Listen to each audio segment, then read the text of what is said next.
Hi, my name is Carissa Barnhart, and I'm here today with Brian Barnhart, who will be telling us about this new activity called geocaching, which millions of people are participating in worldwide. Hi, Brian. So, how would you describe geocaching? The best way that I've described geocaching before is it's basically a worldwide Easter egg hunt where these little Easter eggs have GPS coordinates attached to them that you can find in an online database. And then once you find those coordinates and you get to that actual location, you search around and try to find how these little Easter eggs are hidden. And I actually have two examples of little geocaches here. These are actually little ones. I mean, there's bigger ones, but that's kind of the gist of it. Okay, so how would someone go about geocaching?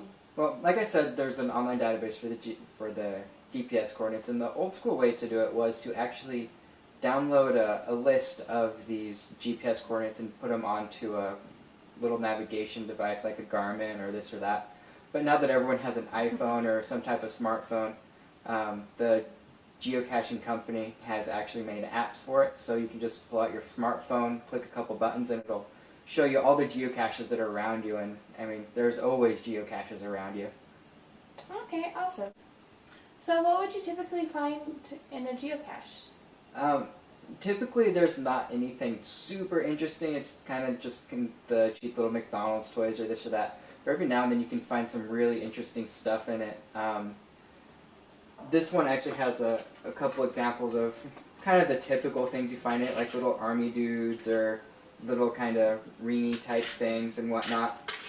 But other ones that are a lot bigger than this, one I found was this barrel that was buried, everything except the lid, and there was a little carpet type thing over it because you can't completely bury one. And when we opened that one up, I mean, we found like this big purse thing. It had like little heart decorating things on it, this weird party wig type of thing. I think it also had like a Valentine's teddy bear in it, so I got the impression it was a Valentine's type of cache, but that one had some pretty interesting stuff in it.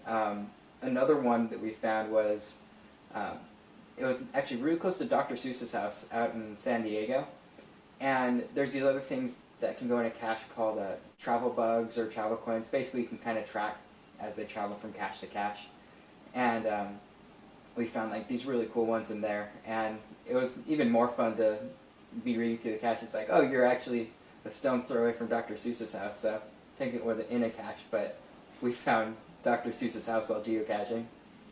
Very nice. So, how hard is it to find a geocache? It really depends on the geocache. It has two difficulty ratings on it. One of them is a difficulty rating, and the other one's a terrain difficulty rating. Both of those go from 1 to 5, and for the difficulty, if it's a 1-star, that means that, basically as soon as you pull up, you know exactly where it is. It's nothing really creative, it's just one that someone stuck somewhere.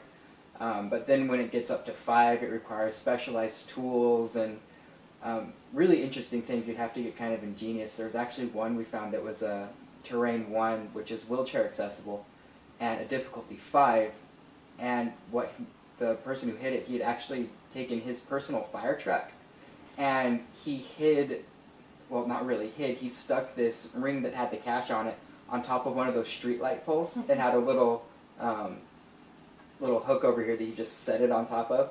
And so the only way to get that was you had to get like a really long stick or apparently a fire truck to get that one. But like I said, the terrain, a 1 would be like wheelchair accessible, and then a 5 would be something you need specialized gear like hiking gear or scuba gear or, something really specialized because it's in a dangerous area. You need to be able to make it safe to get to.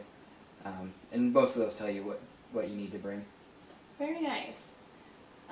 So, approximately how many geocaches have you found? I have personally found about 1,300 geocaches.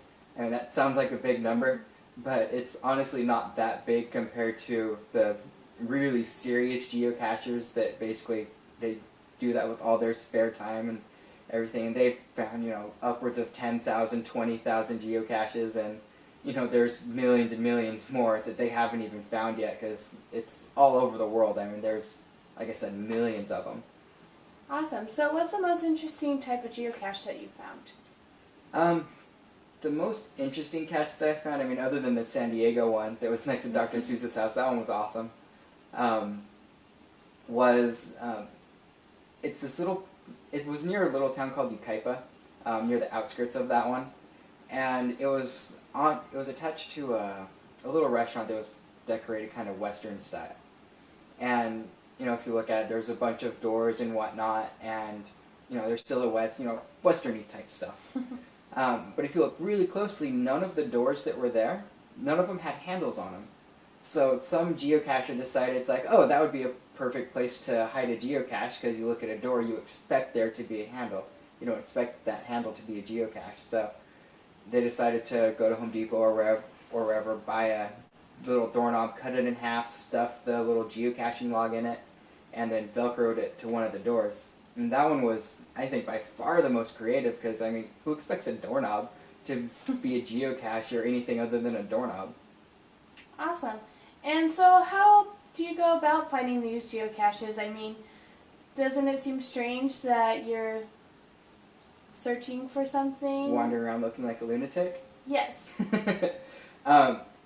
That is a very good observation, because geocachers do look like lunatics. That's why we have this little motto to hide from the muggles. If you watch Harry Potter, you know that's the people that don't know about magic. In geocaching, it's the people that don't know about geocaching. And so we kind of have to be stealthy, because we know we look crazy. I've gotten pulled over by cops twice. I mean, they've heard of it. They know what geocaching is, but they just want to check up, because you do look like you're crazy. But you want to try to be stealthy when you're geocaching, and in the populated areas, you maybe want to go to those ones more at night, or go on the hiking ones during the day, things like that. But yeah, geocaches look crazy. If you ever see someone just wandering around the middle of nowhere, there might be a geocacher. Well, thank you, Brian. Now we have more information about geocaching, and hopefully some people will go ahead and try geocaching themselves. Yeah, it's really easy to get into. Thank you, Carissa. No problem.